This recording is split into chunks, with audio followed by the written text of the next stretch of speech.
this is Dread from Epic Builds, and in today's video topic, we're going to go over 5 minion builds I recommend people to try in Last Epoch, as if you are a minion lover, you will love these immensely as I have.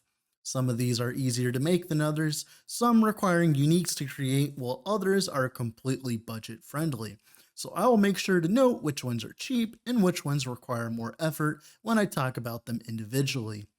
These builds are all builds that have gotten me to a decent high corruption, or in the case of Abomination, all the way to 400 plus corruption, highest I've ever taken a minion build, and all are strong choices, even for patch 8.4, and have a lot of room for investment thanks to the new legendary crafting system.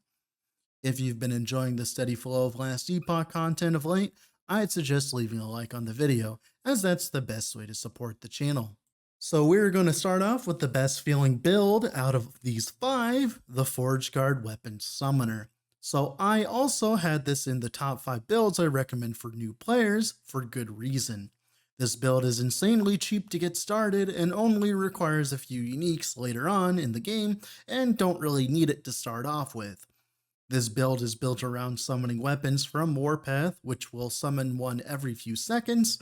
You can get up to 12 weapons in total, which may not seem like a lot, but since they all take on your equipped weapon stats, it gets pretty dumb pretty quickly.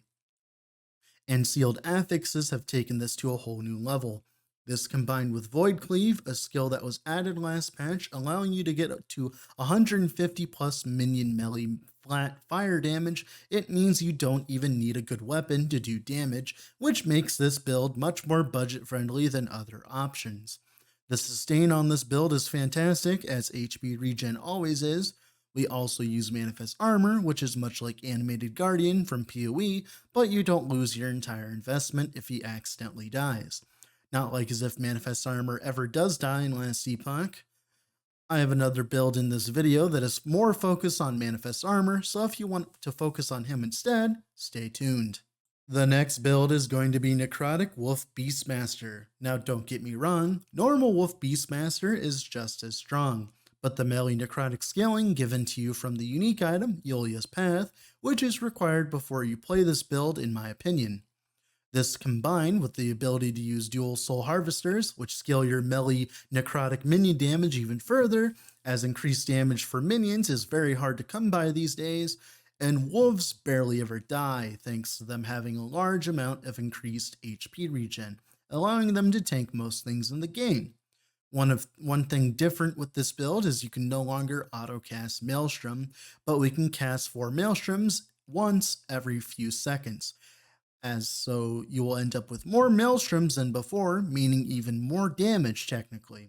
This build also relies on healing effectiveness for sustain, as each Maelstrom will give us about 6 HP per second, which can scale with your healing effectiveness, while Warcry will almost always heal us to full every single time, making sure you're never in a situation where you die because you're much less than full HP.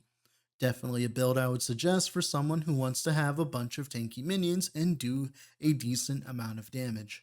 The third build on this list is going to be Projectile Abomination Necromancer. So this is the only Necromancer on this list, not because Necromancer is bad in any way, it's just none of the other builds feel as satisfying as summoning a giant behemoth of flesh and gore to do your dirty work. This build is annoying to get started sadly, as Abomination is unlocked at the top of the Necromancer tree, so I heavily suggest playing something like Volatile Zombies until you reach the point where you can respec into this monstrosity.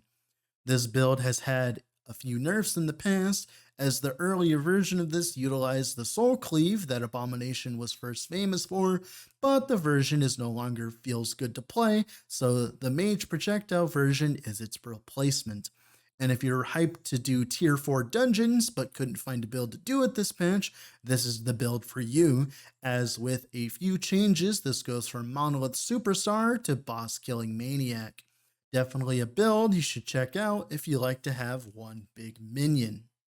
The fourth build on this list is going to be Immortal Poison Stormcrows, a theory crafted marvel. So when Stormcrows were released, they were by far one of the worst minions that existed in the game. They were too squishy to even use in most situations, and empowered monoliths, and if you went crit with them, they lacked damage to push through even the most basic of situations.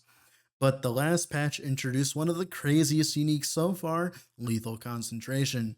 There is only one line of text that matters on this weapon, other than the increased minion damage obviously, and that's the 8% of poison damage leached back his life for your minions.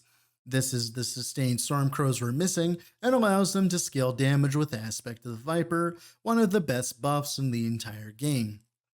To finally tackle endgame and go with some of the go from some of the weakest minions in the game to some of the strongest. This build has been very underrated, and I'm surprised not as many people have played it. It's also very easy to get going, as there's not that many unique spears in the game, allowing you to find one very quickly if you target farm them, especially with the addition of the Rune of Ascendance, a must play for anyone not wanting to deal with their minions dying. The last build is going to be a variant of the Forge Guard weapon summoner I previously mentioned, the Manifest Armor Special. Yes, you can make Manifest Armor clear the entire game and do nuts amounts of single target damage. Someone actually took this build and turned it into a T4 Jurlith armor, which I will be linking in the description as well. This build heavily benefits from the new legendary crafting, as there are some uniques with a few extra stats that can make your Manifest Armor reach new levels of insanity. This is thanks to the fact that he takes the stat of your helm, your chest, your boots, your gloves, and your weapon, meaning when you gear yourself, you're actually gearing your Manifest Armor as well. All of this combined with the small AoE caused by your shield throw hitting your minion means you can stack a large amount of armor while also killing enemies while doing it.